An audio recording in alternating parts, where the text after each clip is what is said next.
Hi. This video it's a response to the many questions that I get from persons who watch my videos and they want to achieve a similar audio quality. I'm not saying that I have the best audio quality, but I feel that I achieved quite some nice results, and yeah, the feedback from the persons makes me realize this as well. So instead of writing, now I wrote already to many persons, written, but instead of writing, I thought in making a short tutorial video explaining how to do the things. It's way easier, you understand a little bit better.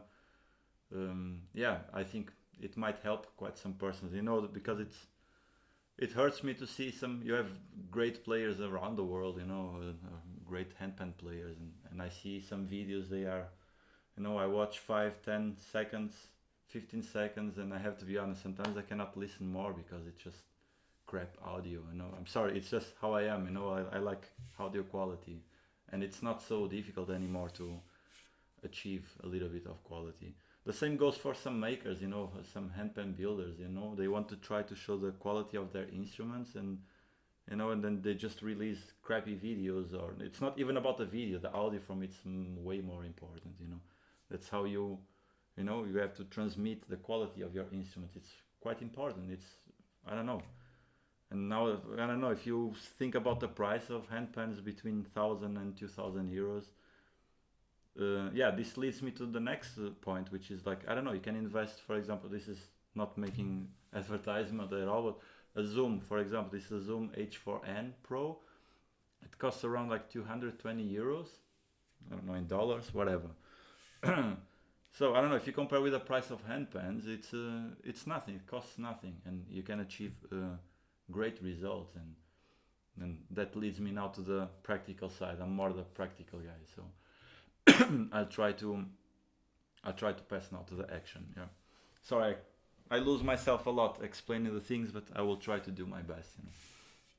So an example, this is a Zoom, as I specified. You have a lot of advantages. You can record with a simple mic, of course, but for the sake of the simplicity, I'm gonna just give the example with the Zoom. Sorry. Yeah, it has great advantages for sure. You have a great stereo quality. You even can have two more microphones, condensed mic or dynamic mics. So you can have a wider spectrum of audio, so it's great for that, for sure. And a big advantage is like you don't need a computer in order to make the recording. It's everything made here on the device, so you are free of it. Like you, it's way easier. And the last point, it's portable. You take it everywhere. I literally I go on vacations. I take a pen with me. I take the Zoom with me. It has a hard box. Sorry. Has a hard box, so I take it with me. It's great to record ideas. I have a nice idea, so I just want to keep it, so I quickly record it, put it on, record it, it's done. I don't forget it. So it's a great thing. Anyway, so let's go to the point.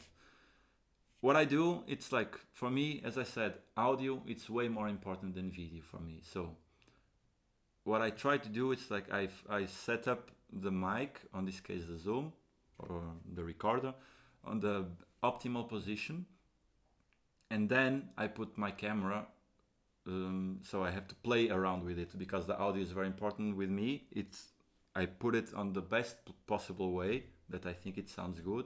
And then the camera I have, because I don't like to have the mics or the Zoom on the picture.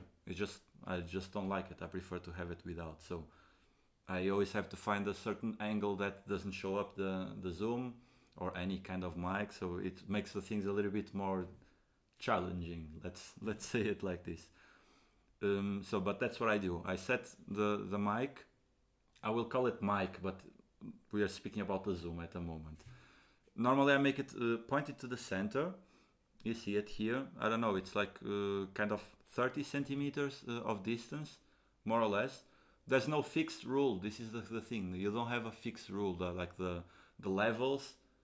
This is no fixed rule. What are the levels that I'm gonna speak about. They are the levels set for this particular moment, for this particular pen, for this particular room. There's many variables, so there's no, don't think that you, okay, 65, and then you use it, oh, it's 65. No, it depends on many factors. So you always have to, every time you make a recording, you have to adapt yourself and you have to redo all the things.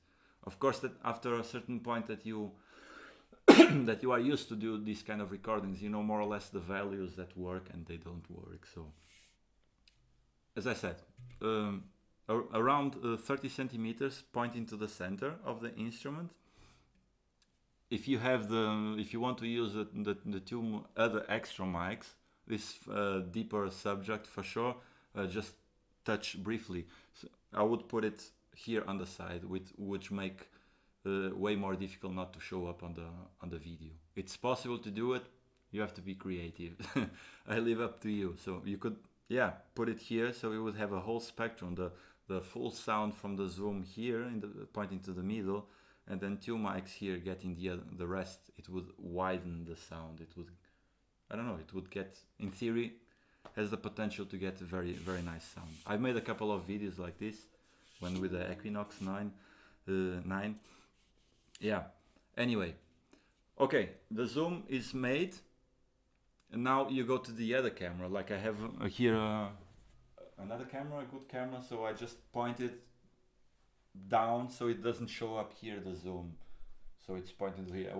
This is nice when you have this is the point that it's nice when you have a person helping. I make everything alone, which makes the things way more hard, because you know you have to press record, and then record a little bit and see if you like the composition or not, if you are showing on the camera, on the picture or not. So it makes the things way more hard if you are alone. So if you have somebody to help, it helps a lot.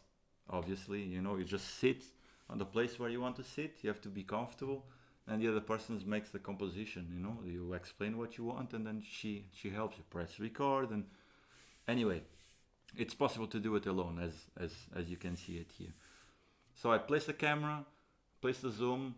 Now we go to the point which is one of the most important points, the levels. You know, like you have to check. So by preference, you should play what you're gonna record. Don't play something else, because it's not what you're gonna play. So you will be maybe mistaken, you know, or you will set the levels in a wrong way. So in theory, I don't know exactly what I'm gonna. Well, I know more or less, but not exactly. It's a little bit improvised. So what I would do then, it's like to set the levels, which is to play the strongest that you can do, like exaggerating a little bit, not damaging the instrument, of course, but exaggerating a little bit, the strongest, so you can see. Well, assuming that you know how to operate the zoom. In this case, you put on not on standby, but it's listening the sound that it's coming, not recording, but it's listening the sound. So you can see the bars, you know, moving. So I'm gonna play now a little bit, you know, exaggerating, and see where the bars are going. They are almost peaking.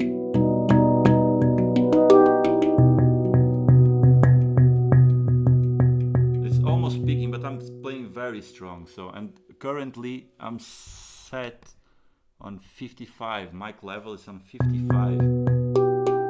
Reduce just slightly, 54.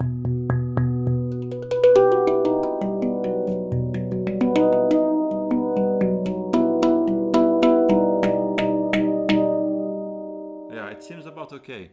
Normally I leave it like, if you have the whole bar, like being the whole bar 100%, I make that the levels, they go until like 75, 70%, 75, around this. You can play around with this. It's always nice to leave a little bit of headroom. So if you want to make post-processing after we go there, I will go there after shortly. Then you have the headroom to make it, you know, put reverbs. It always increases a little bit the gain and the levels if you put plugins and this kind of thing. So it's always nice, and it's nice. You have a safety gap that it will not peak if you accidentally hit a note stronger, or you know, it happens sometimes.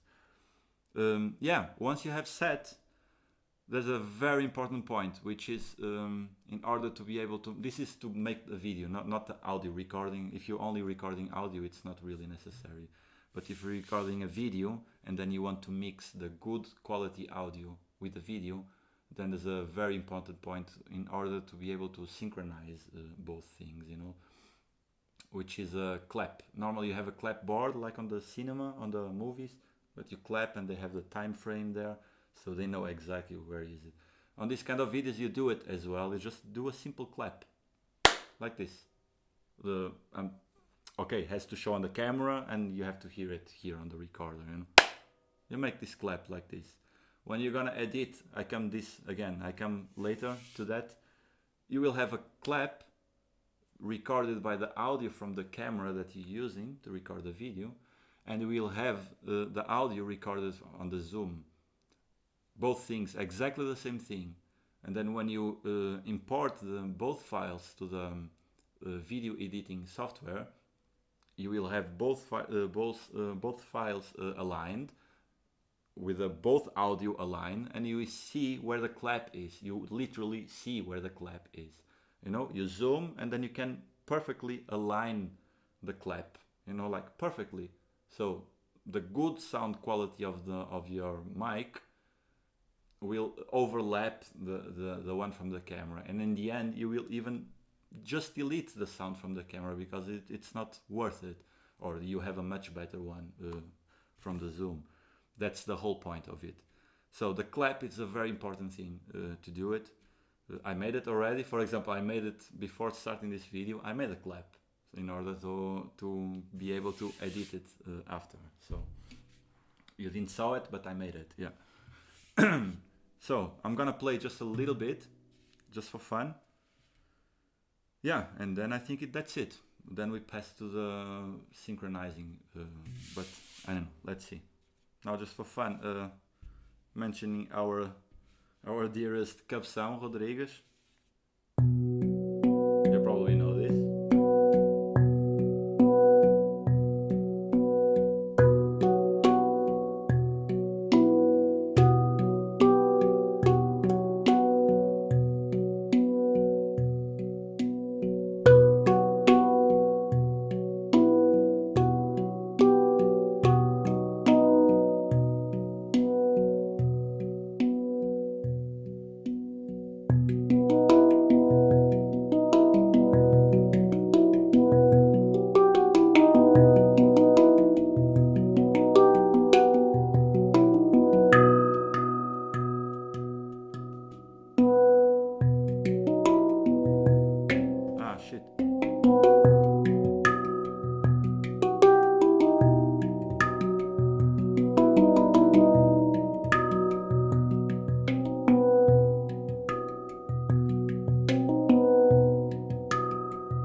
Whatever, was just improvised. In theory now you should leave it and without making any sound, you know, like just leave it, leave a headroom or space in the end. I forgot to tell 2 points. Very important on a recording. Record it on a quiet place, of course. For me it's self-understood, but it's important to mention, you know, like close windows, close the doors, make sure that the neighbors, they are not renovating, you know, like these kind of things, you know, like cars and everything can mess the quality of the audio recording. If you have I know it's difficult to get sometimes, but if you have a room that you don't have noise there, it will make the quality simply better, you know, like you don't have this hiss all the time, like psst and buzz and little noises, and then you can really have a nice recording. Yeah, the other point, I have some bottom notes here. For example, I'm just making a simple video, simple recording, so I'm only recording from the top, but on this case I would have to adapt. This was just for the sake of the video, but I would have to put, or it would be nice, for example, in this case I could use the 2 mics from the Zoom, the 2 inputs, and put 2 mics from underneath, for example, to record the bottom notes. Because now from this recording you barely will hear, or the volume of the bottom notes, it will be very low, you know, compared with the top ones. So you understood already the point. Yeah, I think that's it. I will now edit this part of the video, and I will try to show you how to make a simple synchronization on the software that I use. I will try to do it. But I think from the recording part, I think it's done. If I forgot anything, I will try to add on the description of the video, and if you have, I don't know, if you have any questions, just ask on the comments, and I'll try to answer the best I can. Again, this is one way to do the things. There's many other ways with quite some microphones. Of course, if I make a studio recording, I'm not going to use only a Zoom, you know, like I'm gonna try to achieve the best possible sound. That would mean I made already some tests, you know, to put one mic on the GU, for example, to get the low frequencies, and you know, 2 mics here, a Zoom here, and probably another mic just to get an extra thing, you know, just to try out, you know, or just to get a slap, you know, because on a studio recording you don't really have the problem of you're not recording a video, well, normally, so there's no problem that the mics will show up on, you know, that are on in the front of you. So that's the whole point. Yeah, I think that's it. I mentioned just one more thing. In order to make your job easier on the editing process, I would advise us, you press record. If you have a big card big enough on your camera, on your recorder, audio recorder, just leave it on. Every time, you know, it's normal. I made, like on the recording, I made some mistakes. If I would make a real recording, I would repeat, you know, like I made a mistake, so I don't want like this, I will repeat. I will not stop all the cameras and all the recorder and then put it again on, you know, and then you pass to the computer to make the editing, and then you have a lot of files and it gets a mess.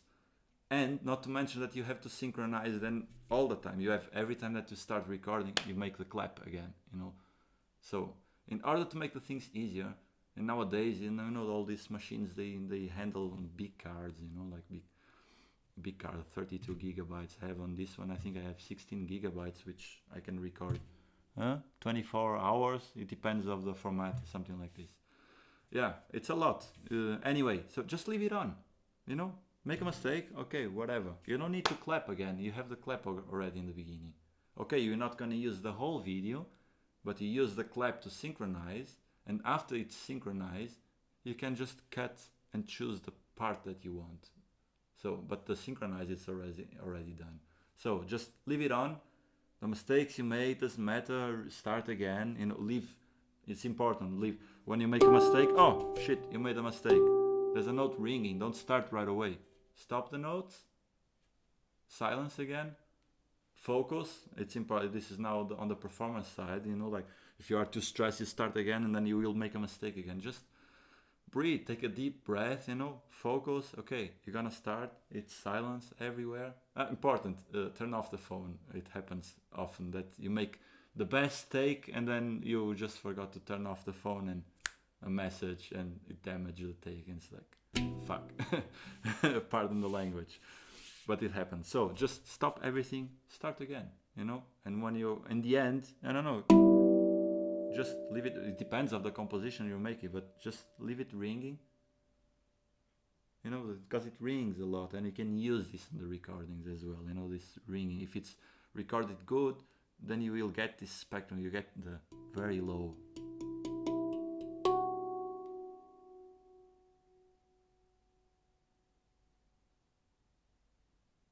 It was still until now. There was a little bit even more. You got the point. I'm extending too much. I think the recording part is done. I hope I didn't forget any stupid little basic thing. I might have forgotten, might happen, but as I said, I will add it on the description if something happens. I will now record the editing part, or try, and to give the example how to synchronize video and audio. So I hope I help quite some persons in order to achieve a better audio quality. That's what we all want to hear, you know. put your shit outside, you know. Sorry, put your compositions, your music outside, you know, like, and do it with quality. That's what we all want to hear, you know, like, looking forward.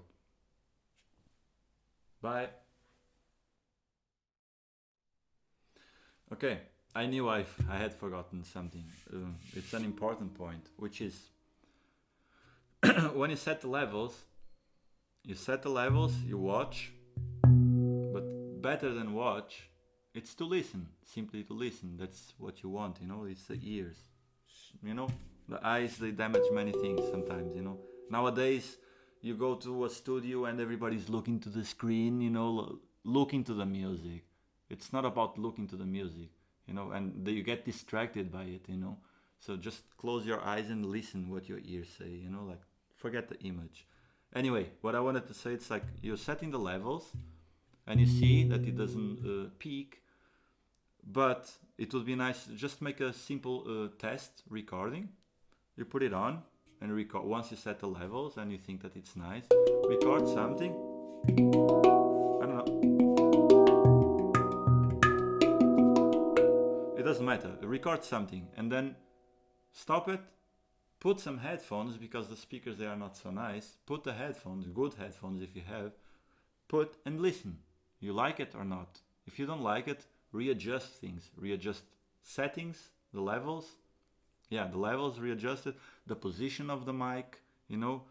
I don't know, just try. That's how you reach a certain point that you will get a nice, you will know what it sounds good for you, for your way of playing, for your pens. So you will start to know. Nowadays, I don't lose a lot of time doing a video. I lose some time, but I know more or less what it works. It's on this position. Normally, I even put it more center. Now I put it just slightly to the side in order to have more space for the cameras to get the picture. So normally I make it on the center. Yeah, whatever. Just try it, you know. Record a little bit. Close your eyes and hear. Do I like the sound? Is it good or not? If not, just, you know, change things, experiment, you know. You even can do it live. You put some, before making the real take, put some headphones and you play at the same time and you are hearing, and then right away you adjust, play again. Here sounds better. You know, just play around with it, change places, just experiment. That's how you get new results, nice results, and maybe then after you make a video, you know, on how to get a good sound on your way, you know, like I show my way, or one of the ways that I do. So anyway, you got the point. I just wanted to add this little point that I forgot, and I think it's a quite important one. Okay, now I think it's time. Okay, bye.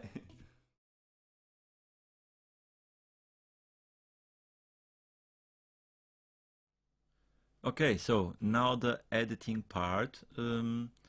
I use Adobe Premiere, but basically, in theory, you can do everything that I'm gonna do, all the steps. You can do it on a regular editing software, even the free ones that you find on the internet. Just look for it. I will leave that task for you, and yeah, just check it out. Anyway, to the point. This is Adobe Premiere. I'm gonna import the files. Normally, I just pick it up and drag and drop them here. So this is the video here. I'm gonna drag it to the timeline. This is a preview. I don't know why it does. I have to unzoom. Whatever. Just a second. Okay, so you can see the whole picture. Okay, that's enough. That's enough. Okay, so you have the video with the associated audio file underneath. They are linked, and you will see this is the crappy video. I will put a crappy audio. I mean, with a lot of background noise. We don't want that. So let's go to the Zoom audio, the good audio, and drag it here on this audio track. You see, it's audio track, and this is the video track. Okay, I'm gonna zoom this both. So you see they are exactly the same thing. They are recorded. This is the good track from the Zoom. This is the audio from the camera. They have exactly the same information, but they are not synchronized. And that's exactly the point where we at. We want to synchronize that so you can replace the crappy audio for the good one. So I'm gonna zoom a little bit more, and I'm just gonna select the good audio and drag it to the right side on this case and put it more or less. You see that it's more or less the same information, but we don't want it more or less, so we just now we'll zoom deeper, and this is exactly the same information, the clap. Zoom to the maximum that you can, and I'm just drop it here. It's on top, it's completely synchronized, and it's the same information. So let's check bad audio, and now I'm gonna put the good audio only. Mute this one and put the good one.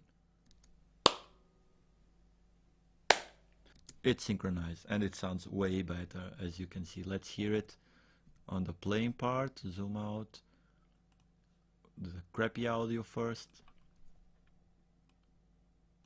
You probably know this. A lot of noise, background noise. You hear it. Let's switch to the good one, mute the old one. Big, massive difference.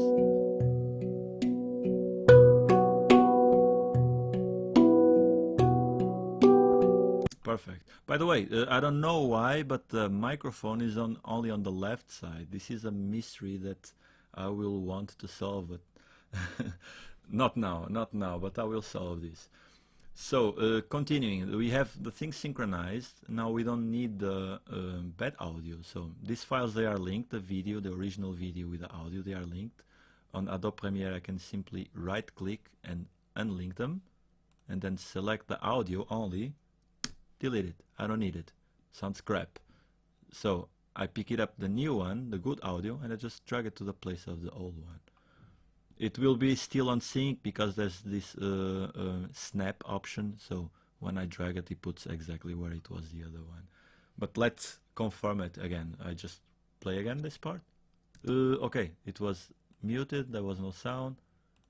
Now it's sound coming up. It's fine.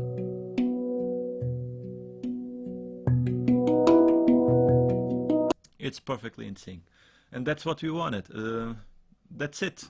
I hope I helped quite some persons with this mini tutorial. Mini, it's not so mini, but I could go way deeper, of course, but I try to stick to the basics, but it's easy to get lost. So I hope I helped quite some persons in order for them to release more stuff outside and make music, make good music with quality, with good audio quality. Okay? Stay well, man. Bye.